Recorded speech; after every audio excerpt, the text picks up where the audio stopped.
Halo teman-teman, selamat datang kembali di channel YouTube Richard Dermawan. Pada kesempatan hari ini kita akan membahas saham-saham yang ada di Indonesia secara khusus menggunakan pendekatan analisa teknikal.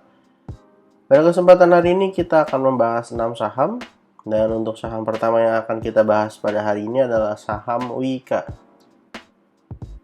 Saham Wika pada perdagangan hari terakhir ditutup mengalami penurunan 0,53%.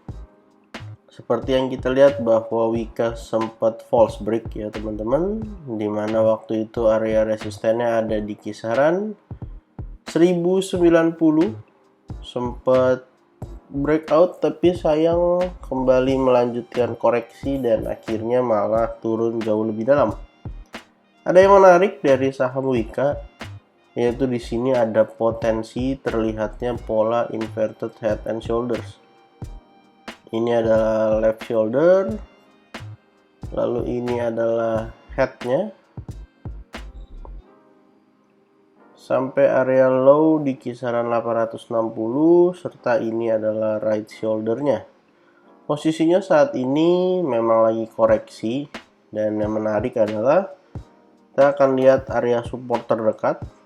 Barangkali kita bisa entry di dekat-dekat area support yang ada.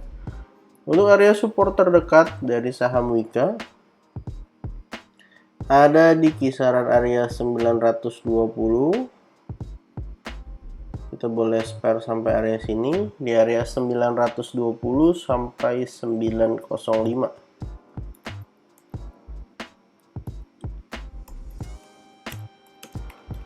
Jadi itu adalah area support sekaligus area right shoulder ya teman-teman.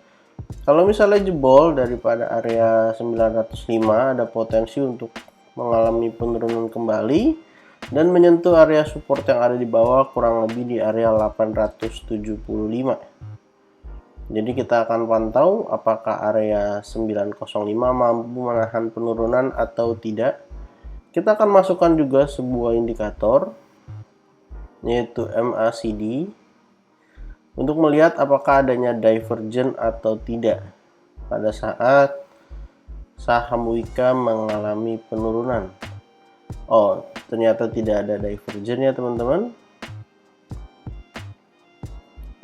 ataupun sepertinya ada ya.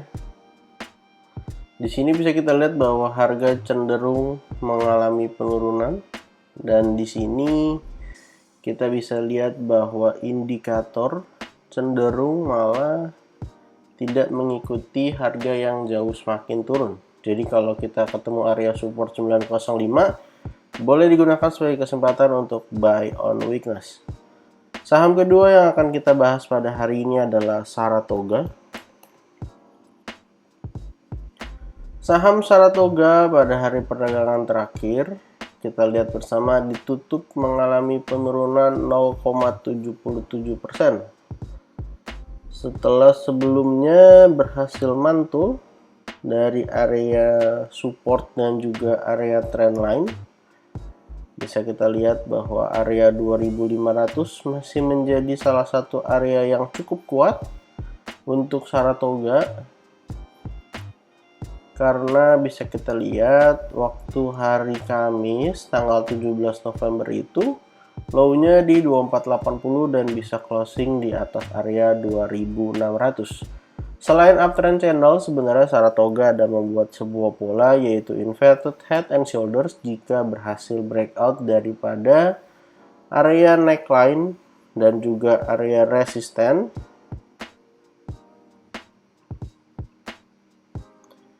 daripada 2660 ya teman-teman. Ini adalah headnya sampai area low-nya kurang lebih 2320, lalu ini adalah right shoulder-nya. Ada potensi untuk breakout. Kalau dia bisa breakout 2660, artinya mengkonfirmasi inverted head and shoulders, dimana artinya ada potensi untuk mengalami penguatan kembali dari area bottom sampai area neckline sebagai target, bahkan kembali menguji area 3000. Bisa kita lihat memang waktu itu 3000 menjadi area resisten yang cukup kuat bagi Saratoga, sehingga akhirnya dia mengalami koreksi kembali. Dan secara jangka panjang, kalau 3000-nya tersentuh, bisa jadi cup and handle versi besar. Kalau kita coba iseng tarik garis Fibonacci dari low yang ada di bawah sampai area high di kisaran 3040, maka bisa kita lihat bahwa penurunan kemarin berhasil menyentuh area Fibonacci 78,6% dan akhirnya berhasil mantul kembali. Jadi silahkan diperhatikan area 2500 sebagai area support terdekat dari Saratoga. Saham ketiga yang akan kita bahas hari ini adalah Auto. Auto adalah salah satu saham yang kenaikannya sangat signifikan beberapa waktu terakhir. Kita akan gunakan time frame yang lebih besar untuk melihat saham Auto. Di sini kita bisa lihat bahwa ada sebuah pola kenaikan, yaitu cup and handle, di mana area neckline-nya adalah di 1375, posisinya sudah breakout with volume yang sangat besar. Kita gambarkan dulu cup and handle-nya. Ini adalah cup-nya dengan area low daripada cup-nya di 1015, dan ini adalah handle-nya. Handle-nya turun sampai kisaran 1150. Untuk target kenaikan daripada saham Auto ini, kita ukur dari bottom sampai ke area neckline, lalu kita letakkan di area breakout-nya. Ada potensi untuk lanjut naik sampai area 1730, yang artinya secara jangka panjang atau jangka menengah, saham Auto ini masih ada potensi untuk lanjut naik ya teman-teman. Dan kalau kita coba tarik garis resistennya sedikit lebih panjang, bisa kita lihat bahwa sebenarnya di sini ada ascending triangle. Ascending triangle di time frame weekly, yang artinya cukup valid ya teman-teman, karena time frame-nya jauh lebih besar dan pergerakannya jauh lebih panjang. Posisinya juga sudah breakout, dan kalau kita ukur ascending triangle ini dari area bagian bawah sampai area resistennya di sini kita gunakan area 1365, lalu kita letakkan di atasnya, maka ada potensi untuk naik masih jauh lebih tinggi ya teman-teman. Di sini ada potensi untuk terus lanjut naik bahkan sampai breakout area 2000. Jadi jangka menengah jangka panjang, saham Auto harusnya masih sangat menarik dengan support terdekat di 1000, di kisaran area 1475 sampai area 1420. Kita akan tuliskan di area sini untuk supportnya. 1475 sampai 1420 untuk support terdekat, dan untuk area support 2-nya ada di kisaran area 1365 sampai area 1315. Jadi dari area 1375 sampai 1315. Jadi dua area support tersebut silahkan diperhatikan kalau ada koreksi dari saham Auto, karena harusnya masih sangat menarik untuk jangka menengah sampai jangka panjang. Saham keempat yang akan kita bahas hari ini adalah Dewa. Dewa pada beberapa waktu terakhir memang mengalami koreksi dan sudah mulai menunjukkan tanda-tanda penguatan kembali. Di sini bisa kita lihat bahwa area support kuatnya itu ada di 56. Kenapa? Karena area 56 tidak pernah berhasil di breakdown ya, artinya closing di bawah 56, selalu bisa closing dengan maksimal tuh di 56 walaupun low-nya mungkin menyentuh area 55-54. Jadi kita gunakan area 56 sebagai area untuk support daripada dewa. Untuk resisten terdekat akan menguji area 63. Kalau bisa breakout dari 63 jadi double bottom ini, dengan target jelas akan menuju ke area resisten berikutnya. Jadi resisten 1 di 63, resisten 2-nya ada di area 70. Dan volume perdagangan hari terakhir cukup menarik ya teman-teman. Artinya kalau dia bisa breakout 63, dia lanjut ke 70. Kalau misalnya bisa breakout dari 70 jadi rounding bottom. Atau bahkan kalau dia tertahan mungkin bisa saja membentuk inverted head and shoulders, di mana ini adalah bagian right shouldernya. Jadi kita akan pantau saham dewa untuk support terdekatnya di area 56. Selama 56-nya tidak terjebol akan menjadi sebuah saham yang berpotensi untuk mengalami kenaikan. Untuk yang mau buy on breakout silahkan buy kalau dia bisa breakout 63 disertai dengan volume. Saham kelima hari ini kita akan bahas METS. METS ini salah satu saham IPO di 2020 kalau nggak salah. Ya, ini IPO-nya kurang lebih di bulan Agustus ya teman-teman. Posisinya memang saat ini downtrend, tapi ada hal yang menarik. Kita akan perbesar sedikit supaya gambarnya jauh lebih mudah untuk dilihat. Di sini kita akan hapus dulu analisa yang lalu. Di sini teman-teman bisa lihat bahwa sebenarnya ada potensi untuk membentuk cup and handle. Setelah dia gagal breakout dari 196, kemudian turun menuju area support terdekatnya di area 171.